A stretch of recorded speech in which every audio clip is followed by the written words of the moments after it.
વારે વારે ઉઠતો કુપોષણનો પ્રશ્ન અને વારે વારે આ જ મુદ્દે સરકારના ઠાગા ઠૈયા. ત્યારે આજે જૂનાગઢમાં પડદો ઉઠ્યો છે સરકારના તાઇફાઓ પરથી. વિધાનસભામાં પણ જેનો સ્વીકાર કરીને સરકાર છટકી ગઈ તે કુપોષણના વિષય પર આજે વાત કરવી છે અને પુરાવાઓ સાથેનો જ સરકારનો એ આઈનો દેખાડવો છે કે જેમાં સરકાર આ કુપોષણની અને બાળકોના કથળતા સ્વાસ્થ્યની જવાબદાર છે. નમસ્કાર, હું હિરલ પરમાર અને આપ જોઈ રહ્યા છો નિર્ભય ન્યૂઝ. મધ્યાહન ભોજન યોજના જે તે સમયની સરકારે બનાવી, જેની વાહવાહી અત્યારે પણ સરકાર લૂંટી રહી છે. અને જ્યારે આ જ મધ્યાહનની યોજનામાં જ્યારે કૌભાંડો અને કરતૂતોનો પ્રવેશ થાય ત્યારે આ જ સરકારના ઠાગા ઠૈયા અને તાઇફાઓ પ્રજાની મૂંગા મોઢે જોવાના. પરંતુ આજે સરકારના તાઇફાઓનો પર્દાફાશ કરવો છે ને બતાવવી છે જૂનાગઢમાં મધ્યાહનની કથળતી પરિસ્થિતિ. સરકાર દાવો કરે છે કુપોષણ પર ચિંતિત હોવાનો. સરકાર દાવો કરે છે મધ્યાહન ભોજનમાં પૂરતા પ્રમાણમાં પોષણયુક્ત ખોરાક પૂરો પાડવાનો.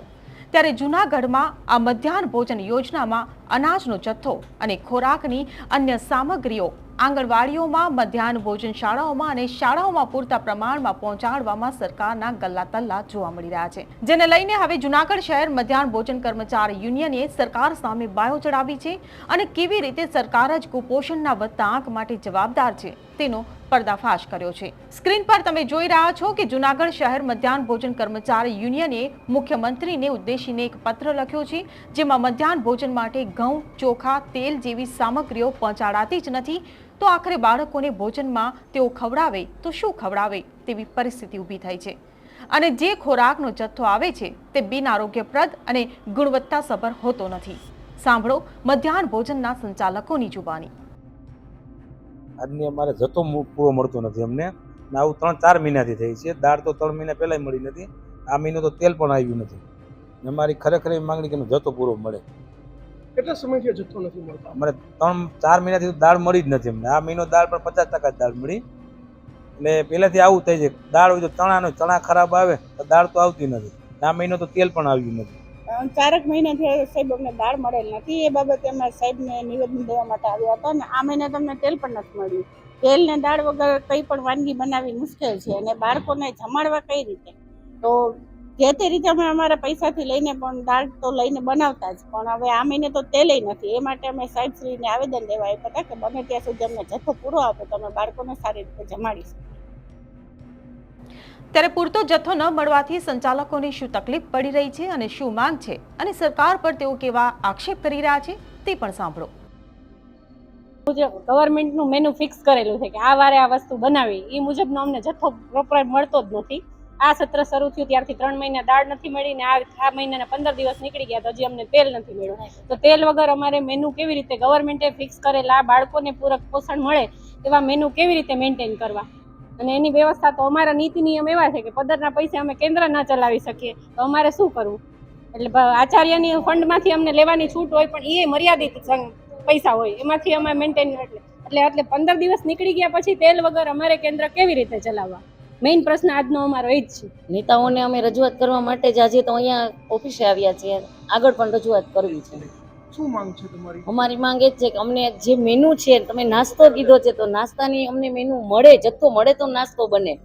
ચણા પણ અમને અત્યારે 50% જ મળ્યા છે, તો અમે કેવી રીતે નાસ્તો બાળકોને આપીએ? તો બેન, જ્યારે પૂરક પોષણની વાત આવે તો બાળકોનું શું થશે? બાળકોને પૂરતું પોષણ આપવા માટે જ અમે અહીંયામાં આવ્યા, અત્યારે રજૂઆત કરવા માટે આવ્યા છીએ કે બાળકોને પૂરતું પોષણ મળે, જથ્થો હોય તો બાળકોને પૂરતું જમવા નાસ્તો મળી શકે. એટલા માટે સરકારની ઢીલી નીતિ છે એટલે બાળકો અત્યારે રામ ભરોસે જ છે. જી બેન, શું કહો છો તમે? સરકારની આવી ઢીલી નીતિને લીધે બાળકો અત્યારે રામ ભરોસે જ છે. પ્રેશર બધું અમારા ઉપર.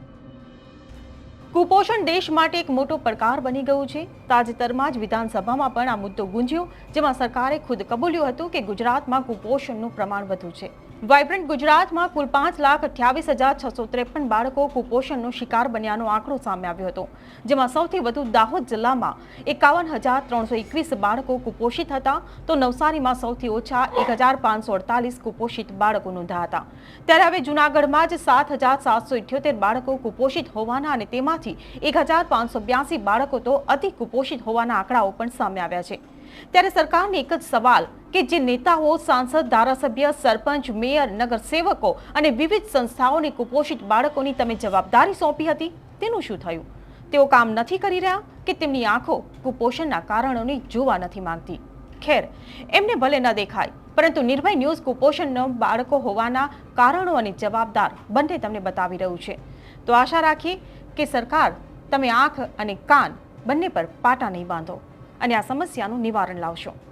અહેવાલ તમને કેવો લાગ્યો તેમને કમેન્ટ બોક્સમાં લખીને ચોક્કસથી જણાવશો. જો વિડીયો પસંદ આવ્યો હોય તો વિડીયોને લાઇક, શેર અને અમારી ચેનલ નિર્ભય ન્યૂઝને સબસ્ક્રાઇબ કરવાનું ભૂલશો નહીં. આભાર.